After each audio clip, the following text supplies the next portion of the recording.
Благодарам. Не мислев да зборувам за кадровската политика на СДС, само сакав да зборувам повеќе за Комисијата за енергетика и за состојбите кои што се случуваат таму, за товарот врз економијата, но прво обове до тебе, ова што го чув од Данев, само би се надоврзал. Мислам, шtovани пратеници, дека ова не е баш добро водење на кадровската политика на СДС. И тие кои што ја водат таа кадровска политика, на вашите тела треба да поразговарате со нив. Дали тоа ќе го направите тук од нога, дали тоа ќе го направите официјално на состанок, мислам дека треба да поразговарате, затоа што не е упатно лице кое што нема политички легитимитет, кое што нема изборна доверба, лице кое што исто така многу не сме го виделе нешто околу енергетиката, а кое што е во кабинетот на вице-премиерот Тањушев, а кое што е посредно, непосредно, секојдневно или не секојдневно поврзан со енергетиката, луѓето од свој кабинет да ги делегира во Комисија за енергетика. Затоа што прашањата кои што вие како пратеници ќе ги добивате на дневна основа, апели, пораки и така натаму, ќе судрат на вас.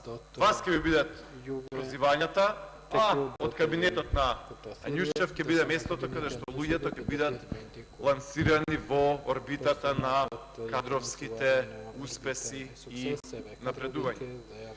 Но не се, Боже мој, тоа е ваша одлука, тоа е она што веројатно ќе се гласа и ќе се подржи.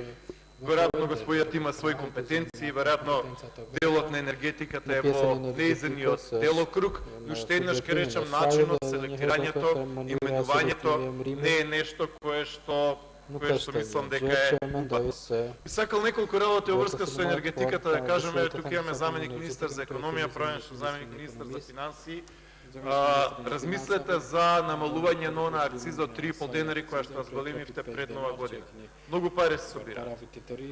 Буџетот поради вонредно многу паднати капитални инвестиции гледаме дека е катастрофално. Никогаш во историјата немало помалку затоа што никој ништо не потпишува во оваа држава поради општата атмосфера. Размислете да се врати акцизата онаква каква што беше. Да, тоа е апсолутно на Министерството за финансии, но политичката одлука е во СДС. Затоа што ќе им соберете на граѓаните на Македонија 30 на милиони евра, на секој идење на бензинска пумпа, секој еден граѓанин на Македонија, наместо ако плаќал, не знам, да го наполни резерварот 1.500 денари, сега плаќа 2200, 2300. Да, заради светските берзи, но исто така и редовија 3.500 денари. Направете ЕСАП колку е тоа за камионите, направете ЕСАП колку е тоа за автобуските превозници, направете ЕСАП колку е тоа за дистрибутерите. Значи, некомпетентноста на онаа екипа и оној тим во Министерство за финансии кој што никогаш не бил послаб овие 20 години, ја плаќа македонската економија. Ние никогаш сме немале по-слаб тим во Министерството за финансии. И ако мислат они дека нивната работа, почитувани колеги пратеници, е само да гледаат бројки, да отвараат, да гледаат што име трезор и некои слични движења, а дека не треба да гризат, дека не треба да трчаат, апсолутно се во заблуда.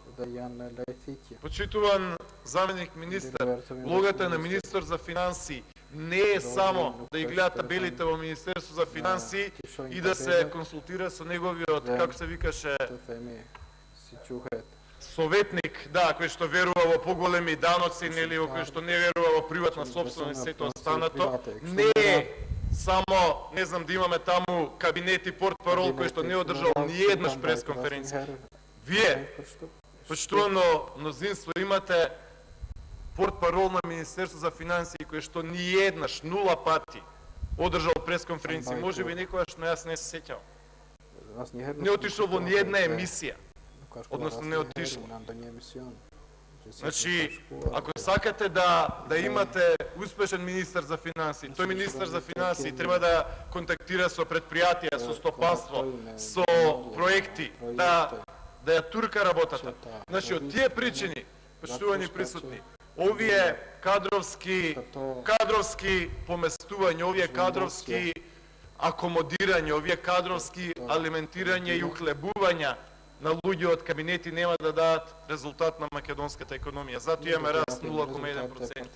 Значи, Одговорот за се тоа во енергетиката е поголеми проекти, одговорот за се тоа е во економијата поголеми вложувања.